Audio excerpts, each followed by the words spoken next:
How you doing, fam? Sam Cologne here, a.k.a. The Messenger. ¿Cómo está, hoy, familia? I trust that you guys are all doing fantastic and beautiful. Now, today's topic, what we're going to talk about today is do unto others as you would like done to you. All right. We're going to put a secondary line there. And the reason why I'm doing a secondary and not first, I don't want all of you guys to be like, oh, this guy's getting all biblical on us or whatever. But secondary is see the God in everybody. See God in everything and everyone. All right? So do unto others as you want done to you. See God in everything and everyone.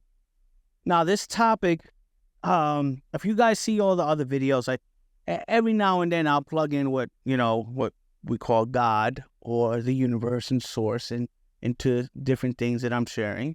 But right before this recording, lined up, tuned in, and this is what needs to be shared, right?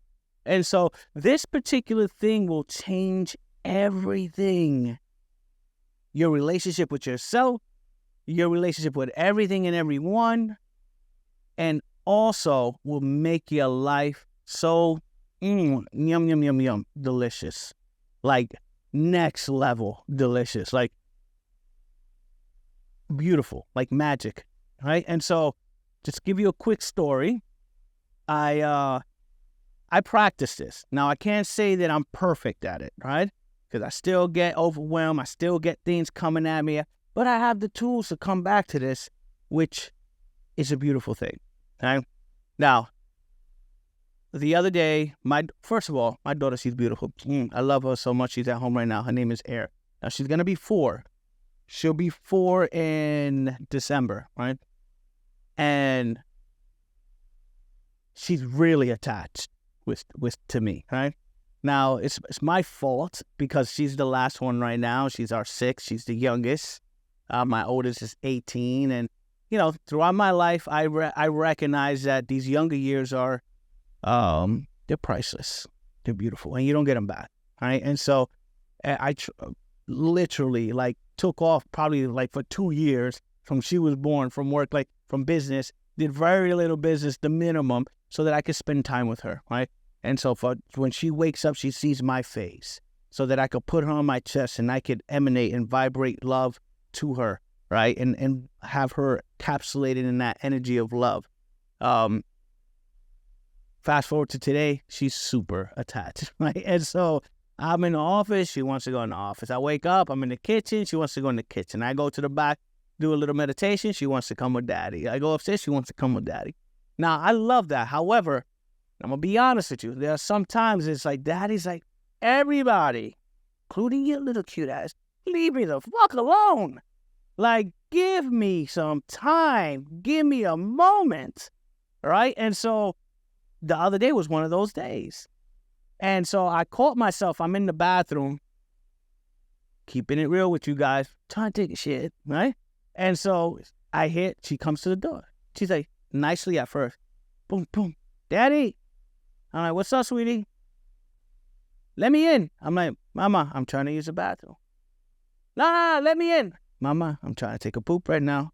Do you like me interrupting you when you're taking a poop? No, so don't interrupt daddy. Thank you. I see you in a little bit. 2 seconds later, boom, boom. But I want you to let me in. And she started escalating and escalating. And I can feel myself getting so pissed. And I'm having all these different thoughts run through my head. I'm like, there's so many people in the house. I got 5 other kids and my wife. And nobody hears her bullying me while I'm trying to take a shit. That's the way it felt. And I'm like, the anger was rising and rising and rising. And then I just took a second, took a nice deep breath, pulled away from the situation and saw if I was her, what would be what I was looking for? What would be the most beautiful thing that I can accept, right? Then the other part of that, looking at everything as God. And I'm like, if you have a personal relationship with God, right? And this being is an extension of God. And you can see that God through her, Like, would you tell, hey, wait a minute, God, I'm taking a shit. You'll be rushing your shit. All right. So as I got the download, boom, all right, let me get off the toilet. So finish, cut it off, put the bidet on, wash the ass up, got up, put my clothes on, and then I waited for, she's banging and banging and banging and banging, and then I like just slightly open up the door and then open it up and came out like, ah. And she's like, ah.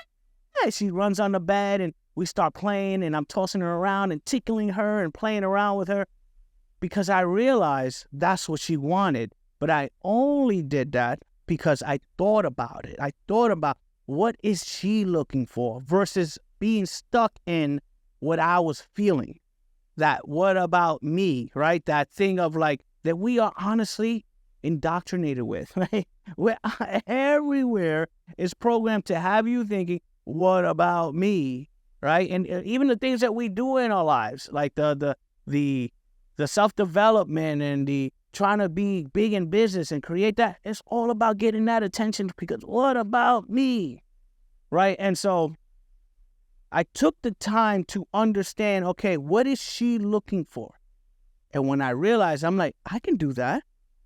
Like, and the feeling that I was feeling that she was making me feel so overwhelmed and like pissed off, and I was pissed off at the whole house because nobody was doing nothing about it. It went away like instantly. And I got excited because I'm like, oh, I know she's going to like this because we're about to go play. And it became a play thing.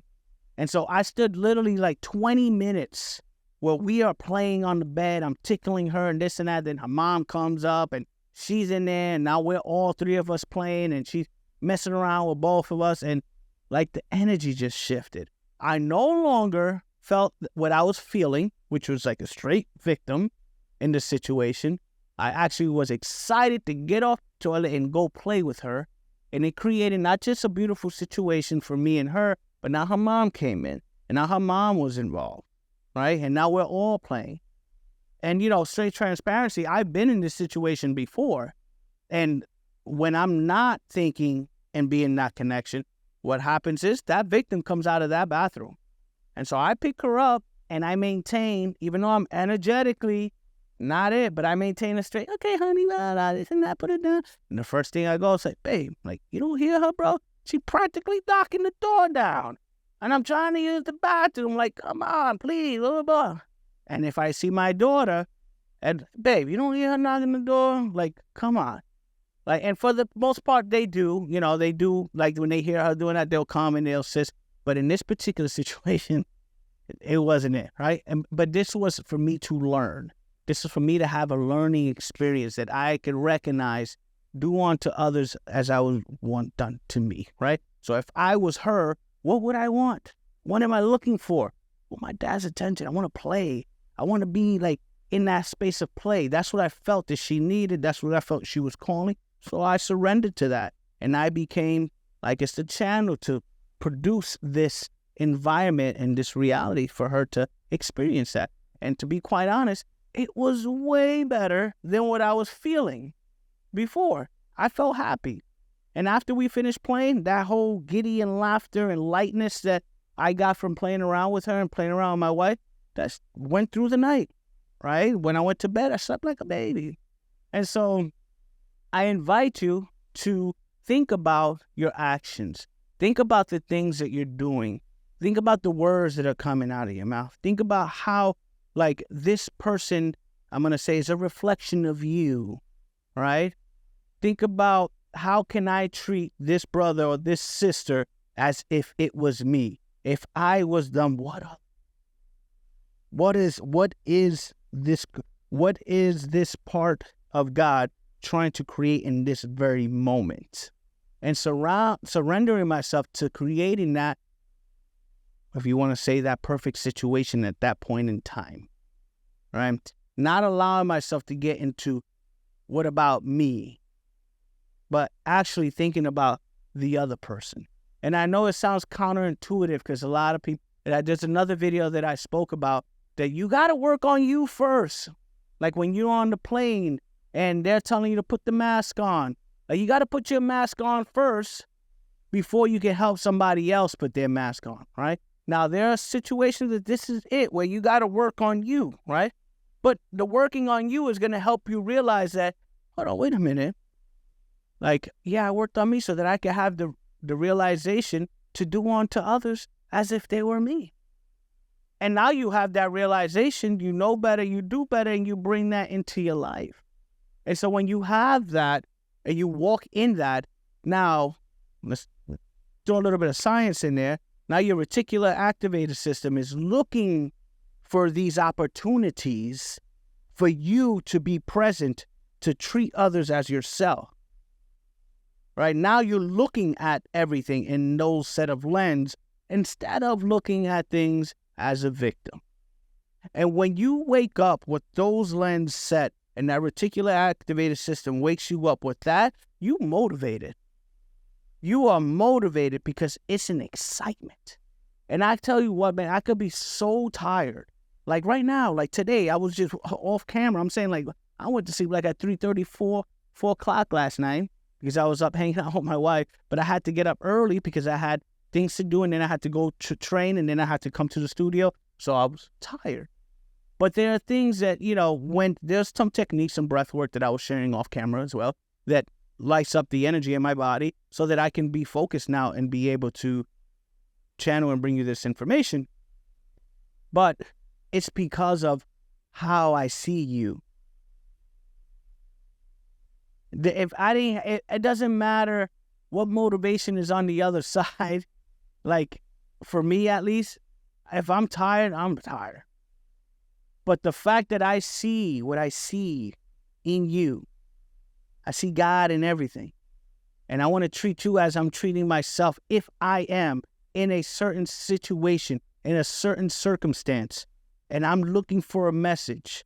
Do I want the person to be like, hi, yeah, how you doing? It's Sam. No.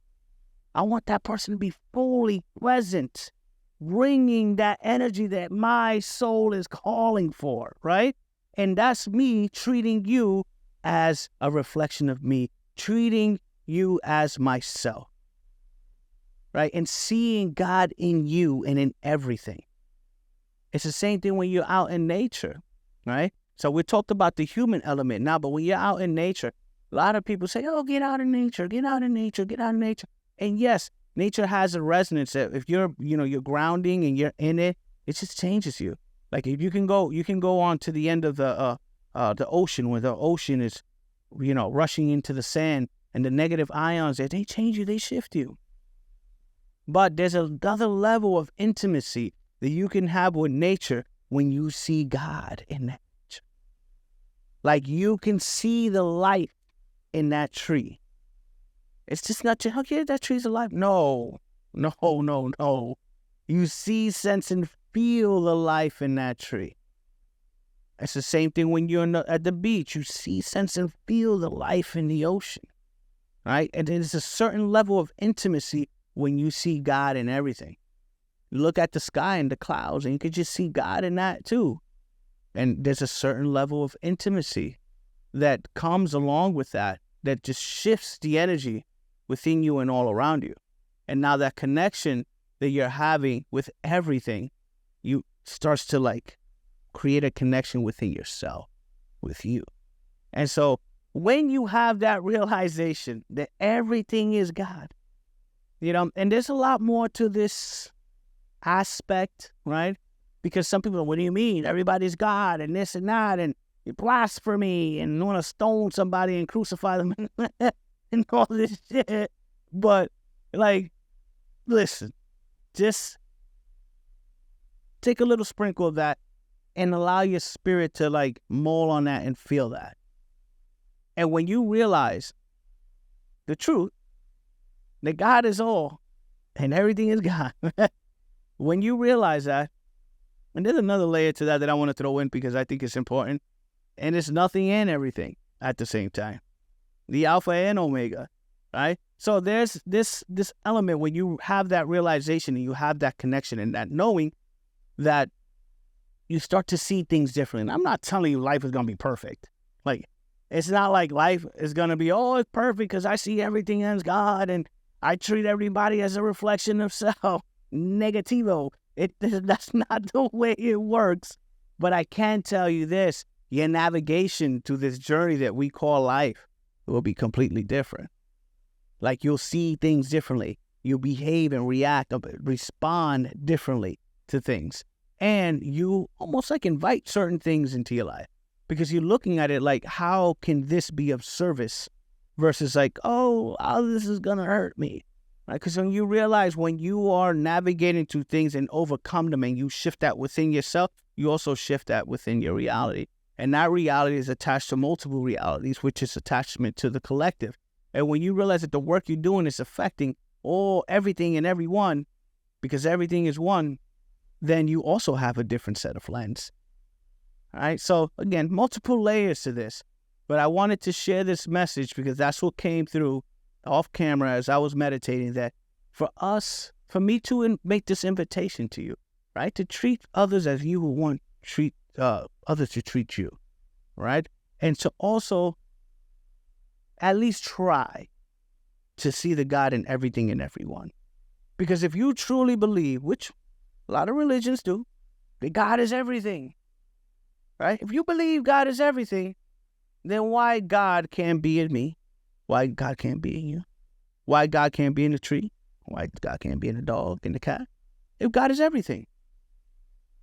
Right, so I just invite you to trip that particular activated system in you and start to see God in everything. And start to treat others as you would want to be treated. And trust me, when you get that filter going, you're going to start seeing life in a completely different way.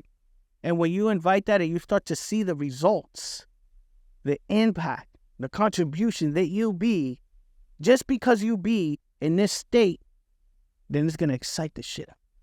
Because it's going to change your life in such a way that you're going to create the most beautiful situations in every situation. Because you're looking for a way, you're literally triggering for a way to treat others as if it was you at their highest. Just like I explained with my daughter, with my 3-year-old, she's going to be 4. Just like that. And I have multiple stories this way because I've been living my life for a long time this way. And you'll see how things change. And for those of you that are struggling and having like that feeling of like, oh, I'm trying so hard, but this and that, and yeah, life is good, but I just don't feel right, and this and that, I triple invite you to this, right? Especially if you've been blessed already. If you have what we consider a blessed life where you have the business, you have the family, you have the wife, you have the husband, and you still feel like there's something inside and you're like, this missing. It's that connection, that deep connection to yourself, which is connection to everyone, which is that connection with God. All right? So again, I invite you, see God in everything and everyone. And then I also invite you to do unto others as you want done to you. All right? So until next time, my beautiful family, my brothers and sisters, sending you much love.